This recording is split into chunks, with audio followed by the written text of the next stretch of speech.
This week in movies, we are going to be talking about State of Play and Crank 2 High Voltage. We're gonna start off with State of Play.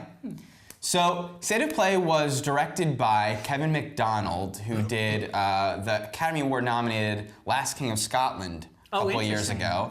And the amazing documentary Touching the Void about the two mountain climbers trying to get back down a mountain. Amazing documentary. If you have not seen it, highly recommend it. Great book. I've heard the book is amazing too. It's also written by a trifecta of political suspense screenwriters. Tony Gilroy, who wrote and directed Michael Clayton and Duplicity and wrote the Bourne films. Matthew Michael Carnahan, who did, oh crap, what was Movies. the Middle Eastern one? Not Syriana? That was Peter Berg directed. With Jason Bateman. Yes. Oh, Keep talking. Okay, Come to me. and Billy Ray, who did Breach, Yeah. and a few other suspense films. So it's like sort of the cream of the crop of suspense film writers have written this movie that is based on a BBC series.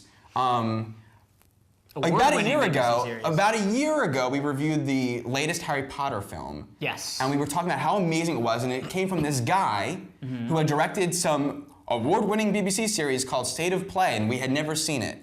This is that. Interesting. Based on that. Based on that play from the guy who did the last two Harry Potter films. Helen Mirren actually plays the role she played in the and Are you sure won about that? awards. I was pretty sure. I don't mean, think not so. 100%, but I thought she won like some BAFTA. I think that was from the Prime Suspects shows. But anyway.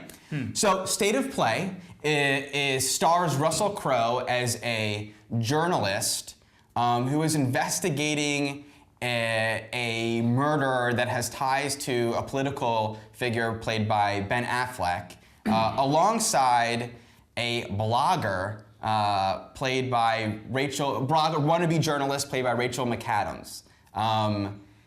There's an ensemble cast at play here. You guys, Helen Mirren. Helen Mirren, as we just stated, Jason editor. Bateman, Jeff Daniels. What did you think of the movie, Alex? State of Play. State of Play, you say? Interesting. Yeah, I really liked it. I did. I enjoyed it. It was way not the movie I thought it was going to be, but I think overall I enjoyed it. I wasn't blown away by it, you know what I mean? Like, it wasn't like a must-see, gotta watch it, but it definitely was an enjoyable film. I thought it was interesting enough, the twists. There were a couple twists that I didn't really see coming that were like, whoa, that's now a really cool dynamic. And then a couple that I did see coming a mile away. So it wasn't huge, it's just sort of like it was just a good movie, didn't really love Ben Affleck, he was sort of okay. Yeah, thought Russell Crowe was great. I love the guy from Dollhouse was cool. But yeah, it was just an enjoyable experience. I liked it. I didn't love it, but I liked it. I did love it. I thought it was fantastic, and it's definitely the kind of movie that I love. It's tight, it's smart, it's very well written, and is full of incredible performances across the board.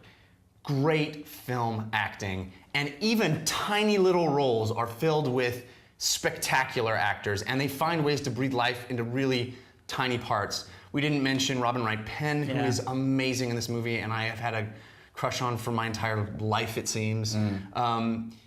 Viola Davis has a tiny little part. Yeah, who was she? I didn't even remember her in the movie. I saw her in the credits, and I was like, she's the nurse. person. Yeah, The morgue. He's like, I would hug you. Oh, okay. Yeah. Wow. Great little moments, and there it is taut. I was on the edge of my seat through the whole thing. I did think Ben Affleck was great across the board. It's a lesson in film acting, because these people take small moments and make them really real and interesting, and just a thriller. It felt like watching a great thriller novel. It's that dense, that full of twists and turns and nooks. Well, and not just crannies. twists and turns, but relationships Yeah. that are deeper than you usually get to see in movies like this. You know, I raved about when we saw that Clive Owen The movie. International. I was Yeah. going to bring that up. Which was good, but it doesn't hold a candle to this movie Exactly. because of the relationships, the complexities in the interpersonal relations, and the layers of story that are all happening. Yes. It's just a great movie. Danny, 2 strikes. Yes. Hit it up. Agreed. And I don't know, and we don't know if those little tiny moments were also in the screenplay, but if they were, even if they weren't, the screenplay is brilliant. The movie is brilliant.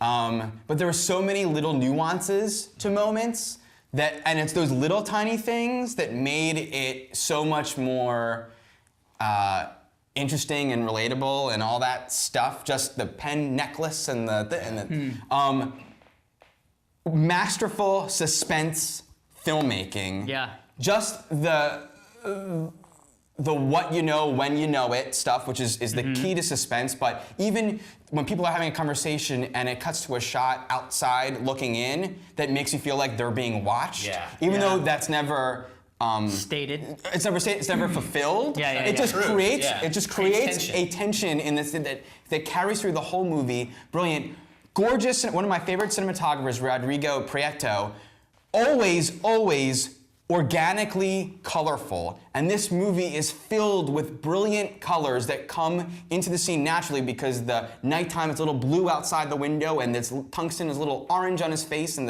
the green fluorescent light, and all that makes sense in the real world, but the palette of the movie is now this gorgeous color, but not in a like Steven Soderbergh, like Ocean's 11, like green light. It's very organic. And if you go back and see his earlier work, an 8 Mile and Alexander, and even I think he may have won the Academy Award for Brokeback Mountain. Amazing cinematography, amazing, brilliant movie. And there's I loved great it. little scenes, like the scene in the bar between Robin Wright Penn and Russell Crowe is such a beautiful, it could stand on its own as this wonderful little moment between these two people that it is full of richness because of the history that they've had together and like I say, the interpersonal relationships that make this sort of exposition so much richer and more interesting to see because it's not just exposition, it's full of emotion and history. I'd also like to say the movie's not just about relationships, it's about ideas. Yes. In a time where there's been a lot of talk in my circle about film journalism and film The death of print blogging. media. Right, Yeah. yeah. And this has this wonderful debate about morals and ethics that I can relate to in my own circle, but Right. it can be carried over to other things, even relate to the politics of America. Right. Yeah, I really wonder if that backdrop was present in the BBC show because it seems so contemporary, it seems so now. It seems so American. American. Well, but I think that is With Homeland what- Security and right, all but that. that is all. I mean, they have the same kind of stuff. Issues. Also, like It's universal. the Yeah. death of print journalism and its relationship to the sort of celebrity gotcha media. Yeah. All that stuff is at play, and that's just sort of the backdrop upon which this really interesting story is playing. Totally.